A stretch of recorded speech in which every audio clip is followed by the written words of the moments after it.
Hallelujah. हमारे प्रभु यीशु मसीह के मधुर नाम में आप सबको जय मसीह की। कैसे महान प्रभु हमारे साथ हैं, हमारे चरवाहे, हमारे रक्षक, हमारे लिए मुहैया कराने वाले, ना मैं तुम्हें कभी छोड़ूंगा ना त्यागूंगा कहने वाले।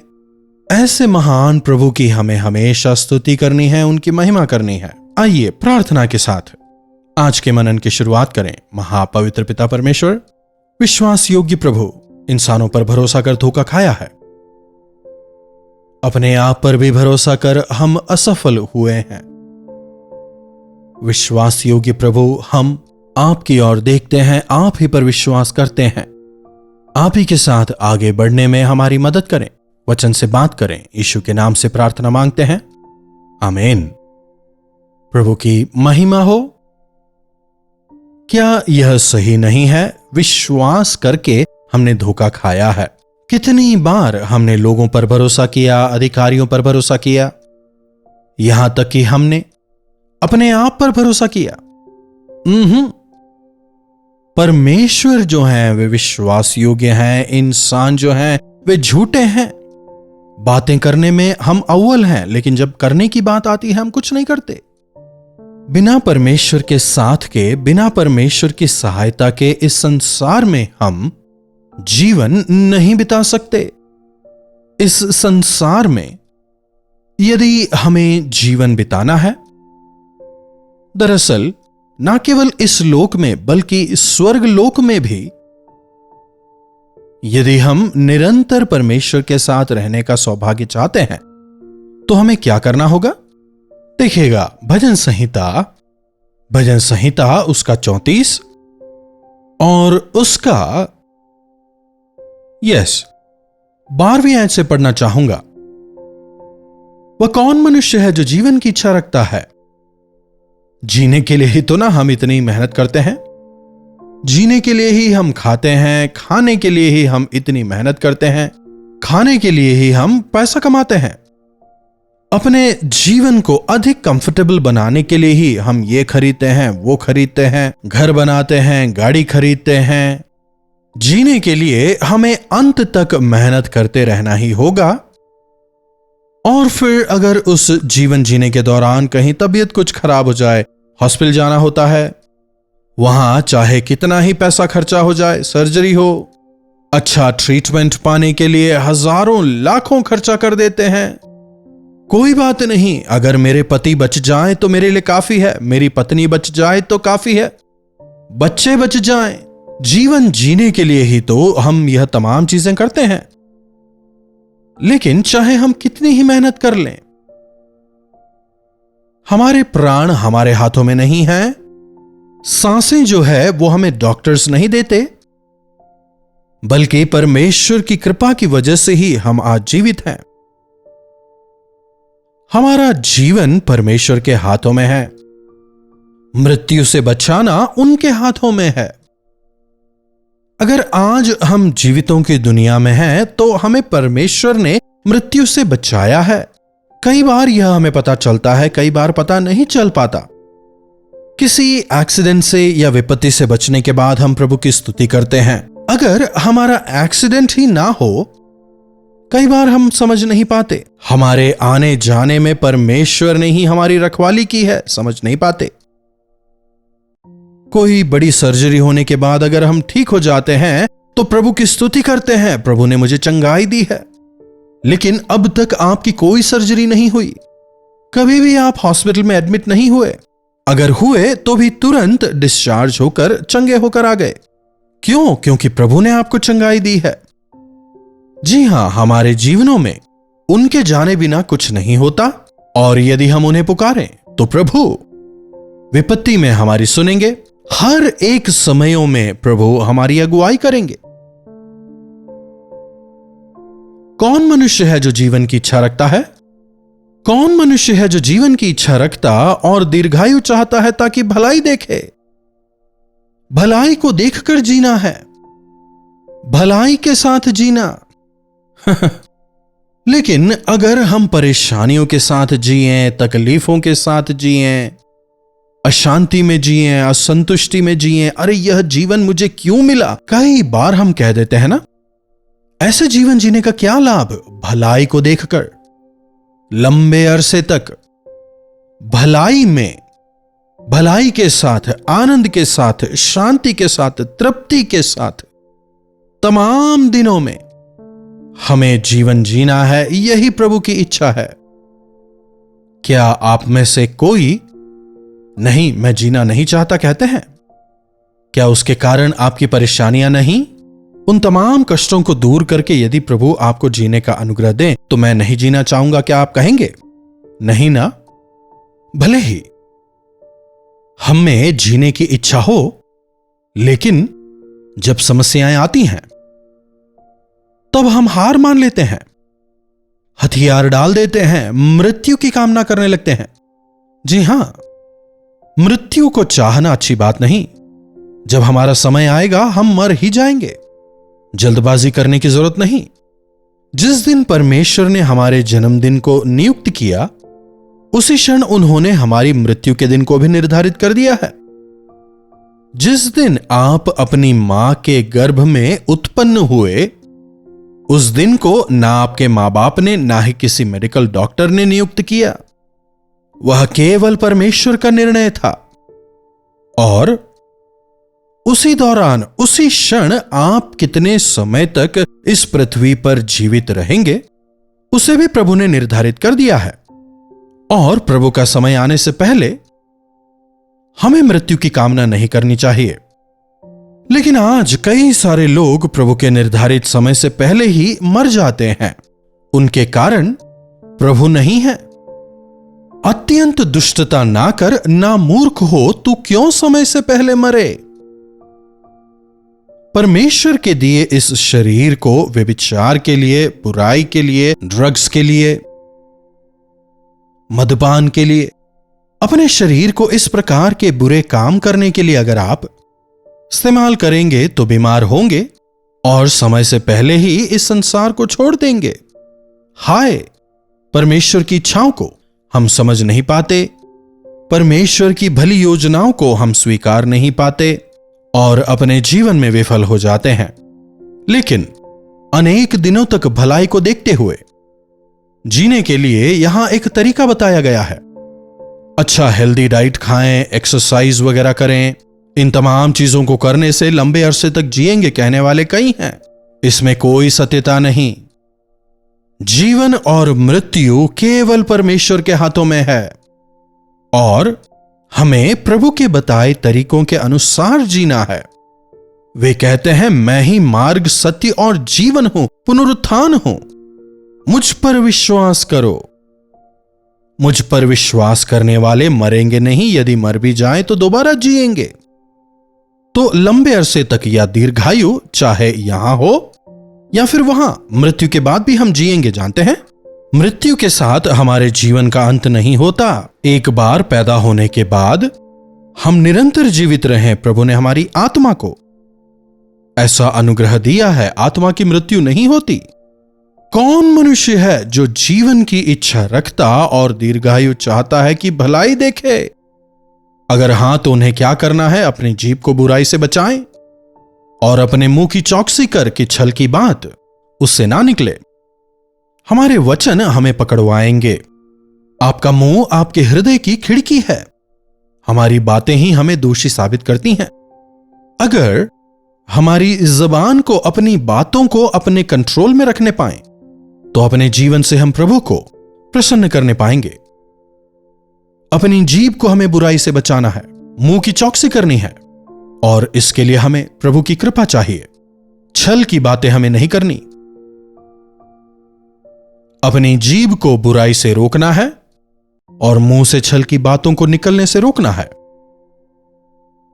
आजकल के बोलीचाली की भाषा को देखिए, कैसे वल्गर लैंग्वेज का इस्तेमाल लोग करते हैं, कठोर शब्दों का इस्तेमाल, बात बात में अपशब्दों का इस्तेमाल करना।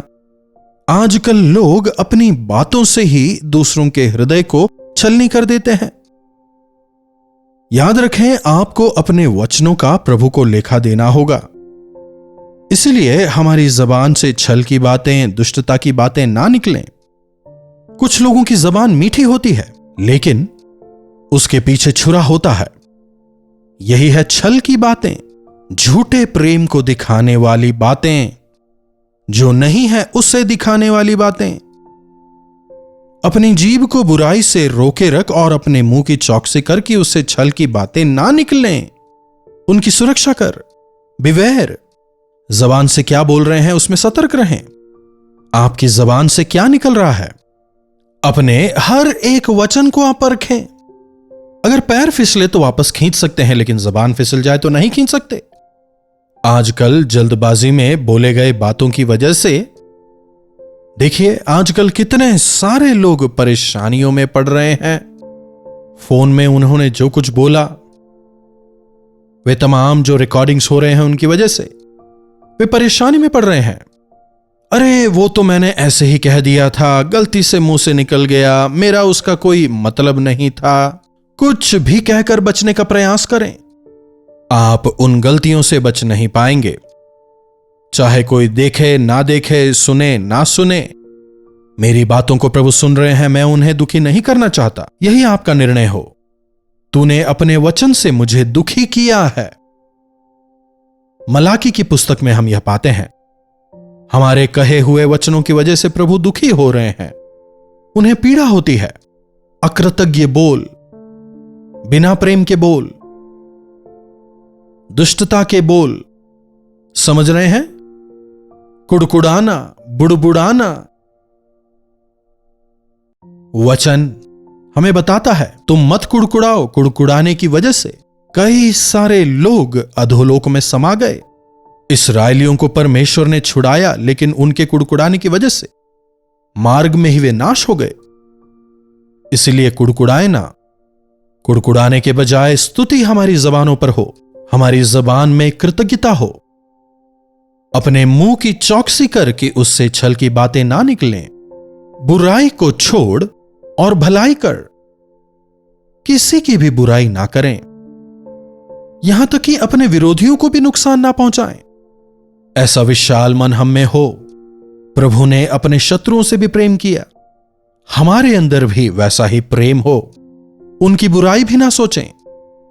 अगर आप बुराई करें तो वो बुराई आप ही के लिए अवरोध बनेगी। अगर आप गेंद लेकर जोर से दीवार पर फेंकें तो वो दोबारा आकर आप ही को लगेगा, है कि नहीं? अगर हम बुराई करें तो वह बुराई हम पर ही वापस आएगी। बुराई करना छोड़ दें, बंद करें। अगर आप भलाई नहीं कर सकते तो कोई बात नहीं, हाथ बांधकर बैठ जाएं, पर बुराई करने का प्रयास ना करें। वचन क्या कह रहा है? बुराई करना छोड़कर भलाई कर। बुराई को छोड़ और भलाई कर, मेल को ढूंढ और उसी का पीछा कर।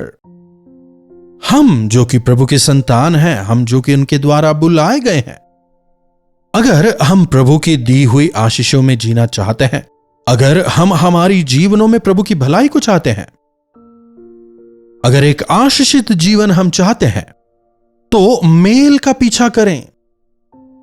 मेल को ढूंढें और उसका पीछा करें। आज लोगों के बीच में मेल मिलाप कहीं भी नजर नहीं आता। देशों के बीच में मेल मिलाप नहीं है।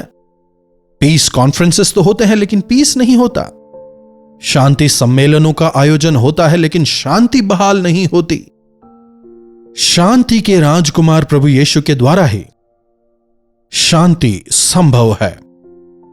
तो बुराई को छोड़ और भलाई कर, मेल को ढूंढ और उसी का पीछा कर। दूसरों के साथ मेल मिलाप करें। अपने मन को शांत रखना सीखें। यीशु मसीह शांति के राजकुमार हैं, इसलिए आप भी मेल करवाएं। झगड़ा करवाने वाले, छल की बातें करवाने वाले शैतान के संतान कहलाएंगे, पर मेल करवाने वाले धन्य है, क्योंकि वे परमेश्वर के पुत्र कहलाएंगे। जी हां, आपकी वजह से दो लोगों के बीच में झगड़ा ना हो, मिसअंडरस्टैंडिंग्स ना हो। आप जाकर किसी तीसरे व्यक्ति के विषय बात ना करें, चुगली ना करें। ऐसी बदतर स्थिति में आप ना गिरें। जो बुराई आप करेंगे दोबारा आप ही पर लौट के आएगी।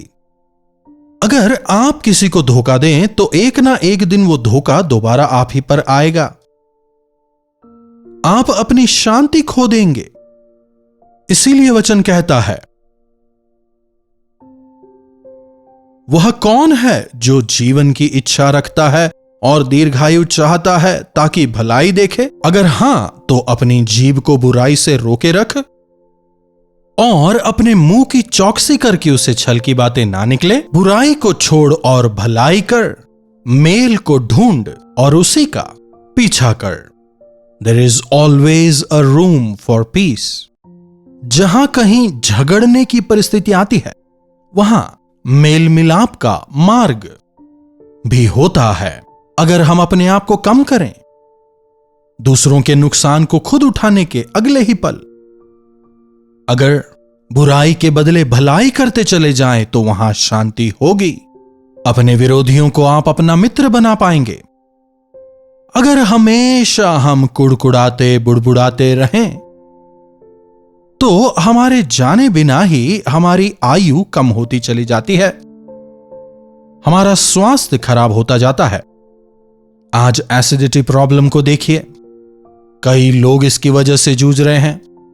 तमाम सारी परेशानियां, बीपी हो, शुगर हो, इन तमाम के जड़ में अगर देखा जाए तो शांति नहीं है। हमेशा डर की वजह से, आतुरता की वजह से एंग्शियस होकर जीवन बिताने वाले अंततः अस्वस्थ हो जाते हैं। अपने जबान की रक्षा करें, अपने हृदय की रक्षा करें, प्रभु पर विश्वास करें, प्रभु से प्रेम करें, परमेश्वर के प्रेम से दूसरों को प्रेम करें, शांति से रहें, आप जीवित रहेंगे। एक और वचन पढ़ के खत्म करना चाहूंगा, यशाया की पुस्तक और उसका 38वां अध्याय, यशाया 38, 11वीं आयत से। मैंने कहा, मैं याह को जीवितों की भूमि में फिर ना देखने पाऊंगा, इस लोक के निवासियों में फिर ना देखूंगा। यहां पर क्या हो रहा है?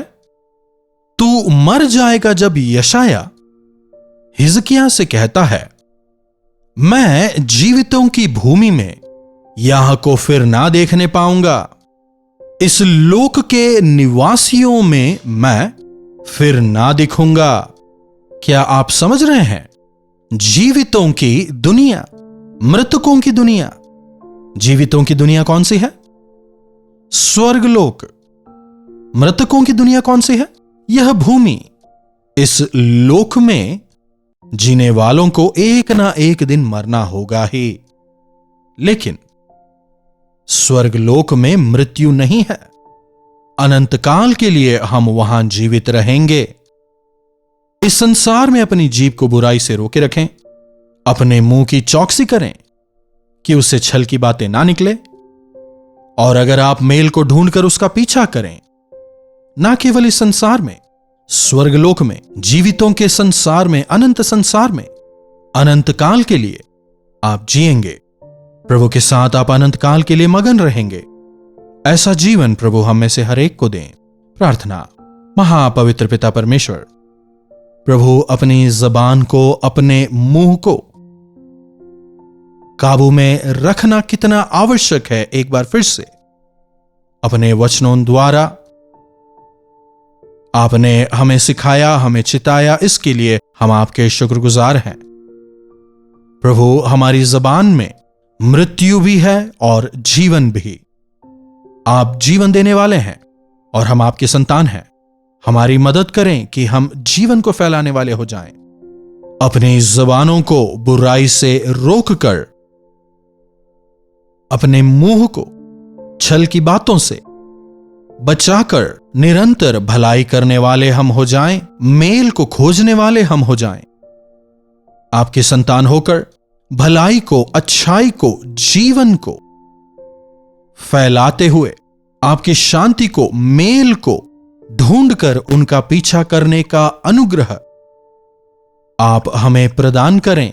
प्रभु, इस अशांत और दुष्टता भरे संसार में आपके शांति के समाचार को फैलाने वाले हम हो जाएं।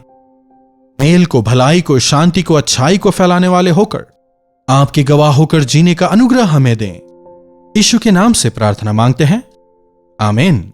अब हमारे पिता परमेश्वर का प्रेम, प्रभु यीशु मसीह का अनुग्रह पवित्र आत्मा की संगति और सहभागिता हमें से प्रत्येक के साथ आज, कल और सर्वदा बनी रहे। आमीन।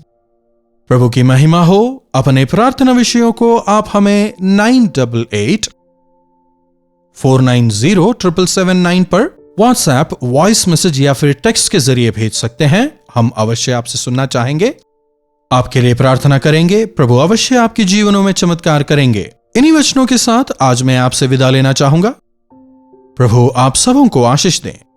कल्वरी दर्शन, ये है प्रेम के दर्शन, यीशु प्रेम के दर्शन।